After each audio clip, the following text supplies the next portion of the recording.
let's be clear from the start about one important thing. Not everything at Harbor Freight is worth buying, but there are products that if you buy at Home Depot or Lowe's, you're paying nearly double for the same value. It's not because you're not smart and because of the way we're taught to shop. We believe that higher price means better, a big brand is more reassuring, but in the world of tools, garages, and DIY, the truth is often much harsher. This video won't be general. I'll point out 10 very specific products where Harbor Freight does one simple thing well, cuts out unnecessary costs and leaves money in your pocket. If you've ever wondered, is it okay to buy something so cheap? Watch the whole video. Perhaps you'll shop differently from today. To put it bluntly, if there's one item that a lot of people have regretted buying, it's a torque wrench. People often buy it on a single trip to Home Depot, standing in front of the shelves, seeing the price is around $45 to $50, and then reassuring themselves, well, it's related to vehicles and safety, so it's worth a little extra for peace of mind. Does that sound familiar? But the problem is this. At Harbor Freight, a Pittsburgh torque wrench costs about $22. Not a display item, not a toy. As a torque wrench, it does only one thing correctly, tightening nuts to the correct torque. And for the vast majority of users, changing tires, tightening bolts, weekend maintenance, it works perfectly fine. No frills, no Bluetooth, no app, just click. And if you click hard enough, it will make a sound. The slightly harsh truth is, what you're paying extra for at Home Depot isn't more precise tightening force, but rather the sense of security that comes from the brand and the store lights. If you're not a professional mechanic, don't work on race cars and don't tighten bolts for 8 hours a day. Then $22 and $50 will give you the same result. A torque wrench is a very typical item for the type, used occasionally, needs to function correctly, doesn't need to be showy. And this is also when many people began to realize something. Harbor Freight isn't the place to buy everything, but for items like these, it helps keep money in your wallet. And the torque wrench is just the starting point. For the next item, the story gets even more wallet hurting. Something that at Home Depot, you're paying almost double just to see it shine brighter on the shelf. If you were to ask which item in the garage is the most unreasonably overpriced, work lights would definitely be at the top of the list. The story is very familiar. A person walks into Home Depot needing a light to illuminate under their car, do electrical work, fix plumbing, or simply light up a corner of the garage in the evening. Looking around the shelf, I saw an LED lamp shining brightly, and it felt quite sturdy in my hand. Price? About $65, $70. And then they thought, it's just a lamp. As long as it's bright, let's just buy one and get it over with. But if that person stopped at Harbor Freight before swiping their card, the story would be completely different. There's a Bauer LED light there, same brightness, costs about $35. It's not darker, not weaker, it's just that it's less in the spotlight. The truth is this, with work lights, lumens are lumens. It doesn't look better because the logo is a different color. It doesn't tighten screws more precisely just because it's more expensive. Two lamps placed side by side in the garage, turned on simultaneously, are almost indistinguishable to the naked eye, making it difficult to tell which one is twice as expensive. What exactly are you paying extra for at Home Depot? The packaging is nicer, the display is more eye-catching, the feeling of quality when holding it in your hand. But when the garage is dark, your hands are covered in oil, sweat is dripping down your forehead. All you need is light that's strong enough, wide enough, and won't break the bank. A desk lamp is a frequently used item, but it's not something that needs to be shown off. And once people realized the light was the same, but the bills were different, they started questioning the next items. like the next multi-tool, a compact thing that does everything and makes a lot of people jump when they see the price at Home Depot. If there's one tool that makes people pay more with emotion than reason, it's the oscillating multi-tool. A person standing at Home Depot holding a red Milwaukee tool looks at the price tag of around $230, $240 and thinks to themselves, this thing can do a lot. It's probably worth the money, and so swipe the card. But the truth is this: at Harbor Freight, the Hercules or Bauer line is only about $80, not a demo, not weak stuff. It's a multi-tool that does exactly what the average user needs. Cut the wood thinly, cut the plastic pipe, scrape off the glue, edge rubbing, handling those difficult corners that the large saw can't reach. And in those situations, it doesn't noticeably slow down, it doesn't visibly worsen, and it's certainly not worth 3 times the price. What's the biggest difference? It's not about performance. It's the feeling you get when you hold a familiar brand in your hand. To put it bluntly, if you're a professional tradesperson, use a multi-tool every day, make money from it, and pay extra for the brand and long-lasting durability. That's reasonable. But if you only use it a few times a month for small household chores, then $80 and $240 will produce the same result. The job is done, the house is tidy, and no one will give you extra credit just because the machine is more expensive. An oscillating multi-tool is a type of item that's very easy to overbuy. And it's also the time when many people are starting to realize there are tools that don't need to prove their worth. They just need to get the job done. And once you get used to saving that way, the next item will make even more people shake their heads. Something that looks simple, but the price at Home Depot is truly baffling. This is when many people start to get really annoyed when they realize they've been paying a bit unreasonably. Bench vise, to be precise. It's a heavy block of steel with a very simple function: to hold something firmly so you can work on it. Done. No engine, no electronics, no new technology every year. Yet at Lowe's, a comparable vise can cost up to $450, $460. It feels heavy when you pick it up, really solid, and it looks really professional. And a lot of people nodded and bought it, thinking, it's a clip, it must be good quality. But if that person had passed Harbor Freight first, they would have seen a Doyle vise, priced around $130. Heavy, thick, large jaws. It's possible. And clamp it down just like that. The slightly funny truth is, once it's clamped tight, it doesn't clamp any tighter just because it's more expensive. There's no bolt more naturally obedient. No piece of steel is more obedient just because it was bought from a large store. If you're a professional mechanic, twisting, hitting, pulling, and torturing that vise every day, investing in high-end tools is justified. But for 90% of home garage users, a vise is only used when needed, to clamp pipes, hold metal bars, or keep an item from moving, and in those moments, $30 did what $460 did. What exactly does that extra $300 buy? A familiar name, a feeling of luxury, and a story to convince yourself a bench vise is the tool that makes many people admit for the first time, am I paying the store, not the tool?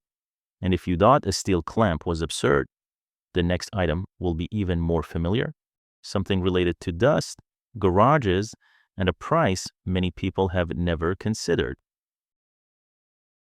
When this dish arrived, many people really started to frown.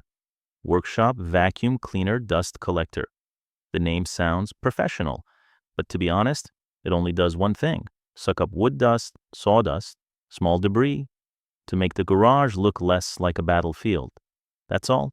Yet at Home Depot, a comparable machine usually costs around $480, $500.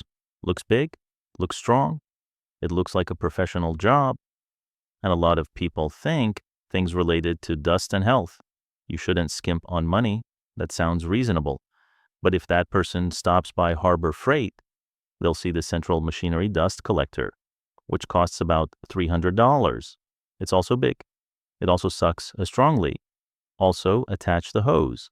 Also move the dust elsewhere. And in the family garage, where the saw and planer are only run a few times a week, it cleans almost identically. Sawdust doesn't discriminate between brands.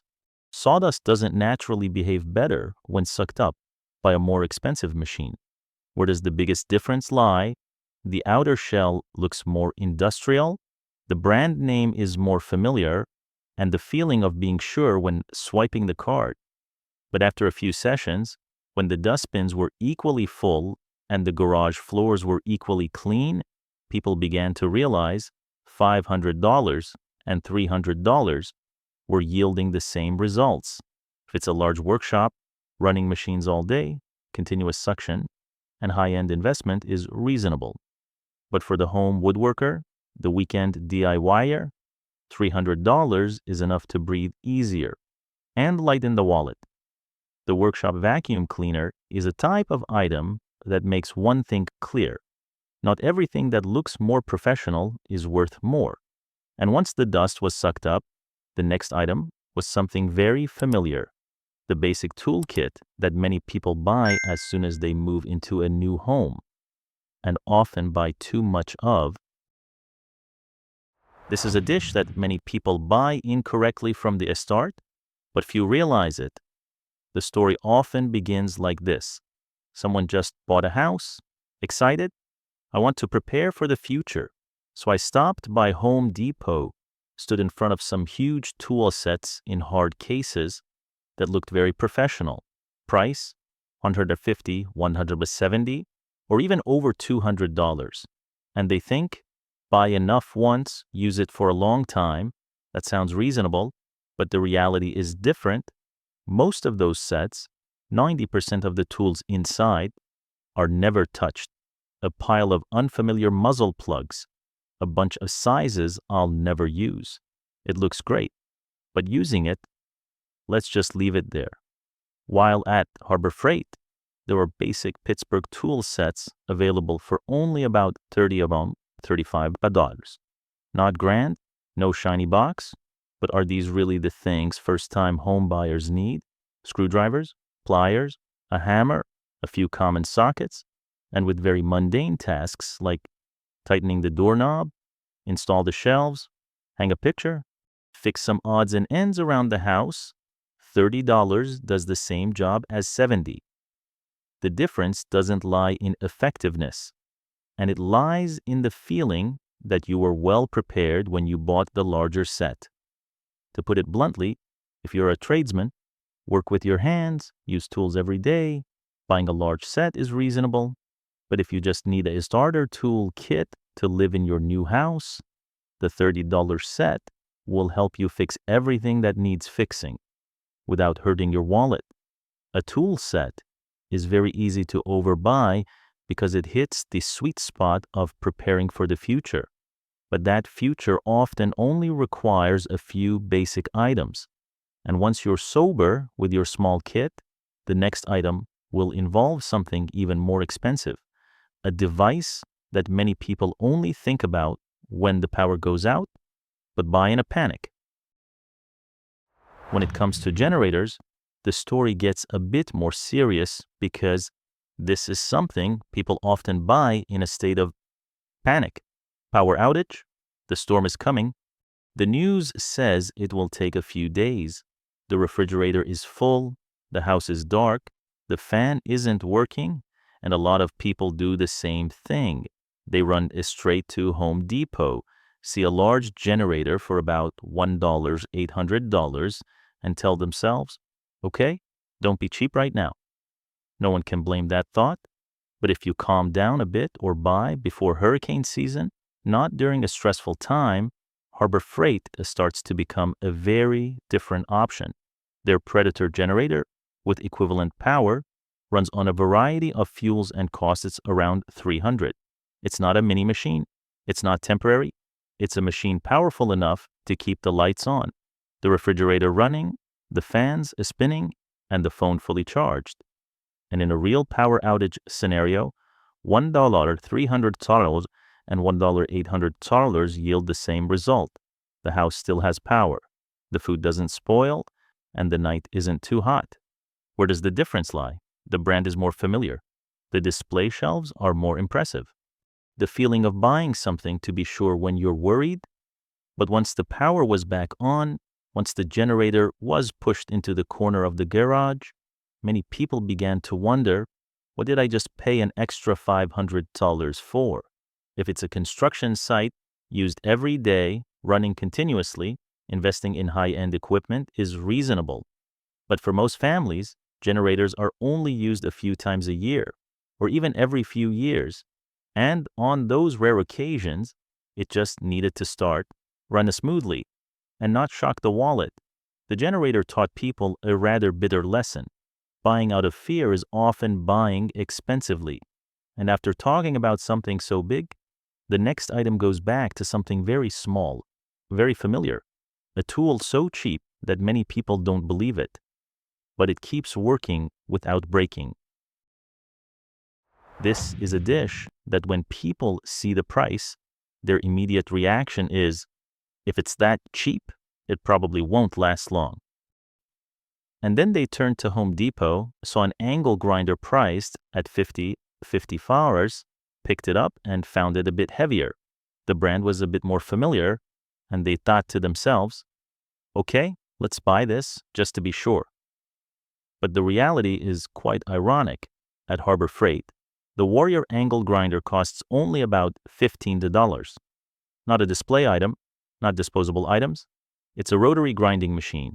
Electric, spins fast enough to cut, grind, and clean metal, with very practical things like cutting an iron bar, grind the weld, clean the rust, handling some miscellaneous items in the garage. It works exactly like a $50 machine. No one stands there grinding metal and thinks, I wish the logo on this machine was a different color. An angle grinder is a tool that doesn't require finesse.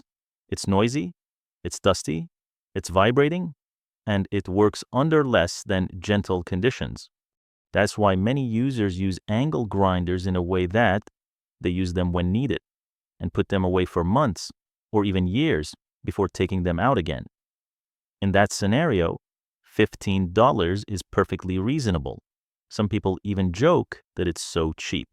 Buying two is still cheaper than buying one at Home Depot. Of course, if you're a professional craftsman, sharpening every day and constantly using a machine, buying high-quality tools is the right thing to do. But for most home garages, an angle grinder only needs to spin, not stall mid-use, and not break the bank. And if a rough tool like that can still save you a few dozen dollars, the next item is even more thought-provoking. A small, handheld item that seems insignificant, but is priced very evenly at the big store. This is a dish that many people don't pay attention to until they see the bill. Water pliers, in short, pliers for gripping and twisting. Water pipe, big nut. Those round, smooth things that my hands just can't get a grip on, and yet at Home Depot, a familiar pair of pliers costs $36 to $40, or even more if it's a high-end brand. It feels solid in your hand. The teeth are really sharp, and many people think, well, it's pliers. Let's buy a good one to avoid trouble. That sounds reasonable. But then, when I place that pliers next to a Harbor Freight Doyle pliers, which cost about $18, questions began to arise. They weigh almost the same. Similar teeth, the sliding mechanism is the same, and when it's clamped onto the tube, it clamps down just like that. The water pipe doesn't care where you bought the pliers. The nut didn't loosen because the logo is more famous. In practical use, especially for home garages or small household repairs, $18 and $36 achieve the same result.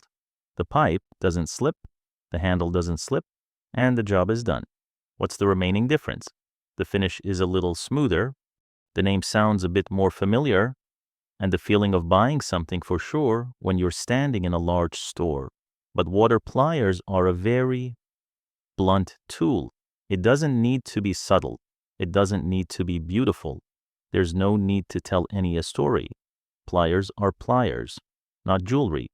If you're a professional plumber who uses it every day and clamps it hundreds of times, investing in high-quality tools is normal.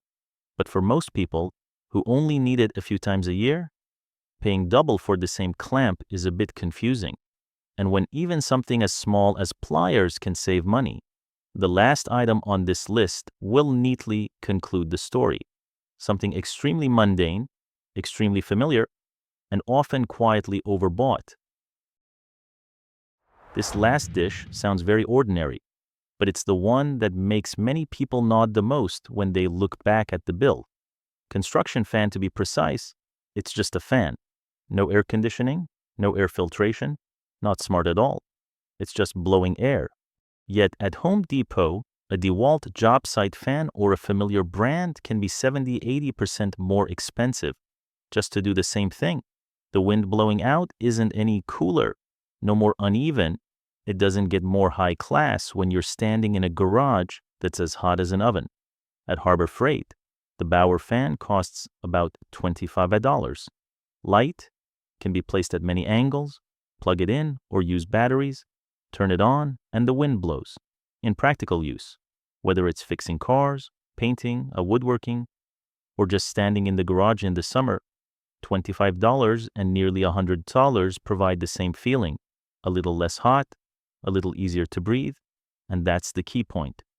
No one stands in front of a fan and thinks, I wish this would blow more elegant air. What extra do you pay at the big store? The design looks more professional, the logo is more familiar, and the feeling of security when buying items from the same brand as other things. But after a few summers, when the fan was still sitting in the corner of the garage, still blowing air just like the first day, many people suddenly realized they had paid extra for something that didn't add any value. The job site fan is a very fitting conclusion to this list, as it clearly states one thing: there are things in life that simply need to function correctly, without any need for a story. Fans are for blowing air, tools are for working, and the money should stay in your wallet. This list doesn't say Harbor Freight is always right. It simply reiterates a simple point. Smart shopping isn't about buying the cheapest items, but about not paying for things you don't truly need. And if after this video, someone walks into Home Depot, then hesitates before swiping their card, the goal has been achieved. To put it briefly like this video doesn't say Harbor Freight is always better, nor does it say Home Depot or Lowe's are wrong. The only issue is buying the right things in the right places for the right needs. There are some items where paying extra is reasonable, but there are also a lot of items in the garage and in the house, and paying double just for peace of mind is a bit wasteful. If you've ever bought something at Home Depot or Lowe's and then found Harbor Freight selling the same item cheaper, please share in the comments section. Your story could help others save a few $100s in their wallets. If this video helps you see shopping a little differently, don't forget to hit the like button, subscribe to the channel so you don't miss the next videos about what to buy and what not to buy. Prices and products may vary over time and by region. This video shares personal experiences and perspectives, not absolute shopping advice. Before buying, compare the needs, specifications, and warranty to find what suits you best. And remember something very practical. Saving money isn't being stingy. It's not paying for unnecessary things. See you in the next video.